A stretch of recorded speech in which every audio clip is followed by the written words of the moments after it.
Here's the Swiss town Bürgenstock, several thousand kilometers away from Ukraine. However, last weekend this was the place where talks about the country invaded by Russia didn't stop for a minute. Bürgenstock is the first place to host the Summit on Peace for Ukraine. Ukraine never wanted this war. It's a criminal and absolutely unprovoked aggression of Russia, and the only one who wanted it was Putin.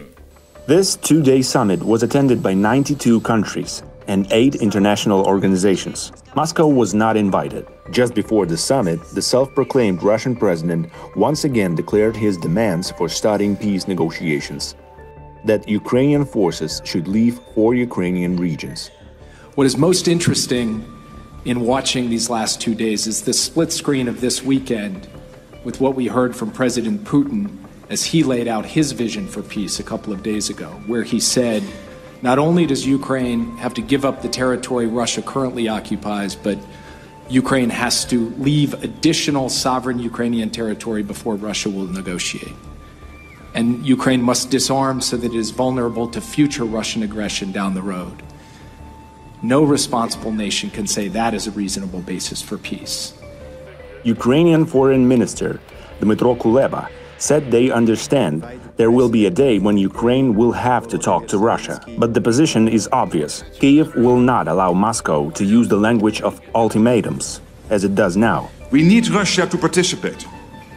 But the strong message of today is that peace is only possible if Russia abides by the basic rules and values which apply to all of us. Let us not forget. Throughout the 2 days, leaders discussed 3 out of 10 points of the Ukraine peace formula, those concerning nuclear security, food security, and the release of Ukrainian deportees and prisoners. The result of this work became the official Joint Communiqué on a peace framework.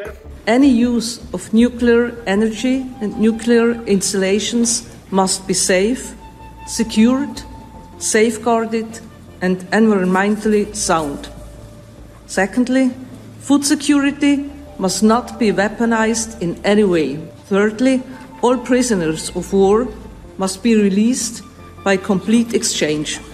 All deported and unlawfully displaced Ukrainian children and all other Ukrainian civilians who were unlawfully detained must be returned to Ukraine. The document was signed by 78 countries and 4 international organizations. But it remains open, so other nations can sign it later. Plans for the next summit are already underway. We are at a war, and we don't have time for prolonged work. Moving to peace means acting fast. Preparations will take months, not years. But Russia can start the negotiations anytime, said Zelensky. Russia can start negotiations with us tomorrow, not waiting for anything, if it retreats from our lawful territory.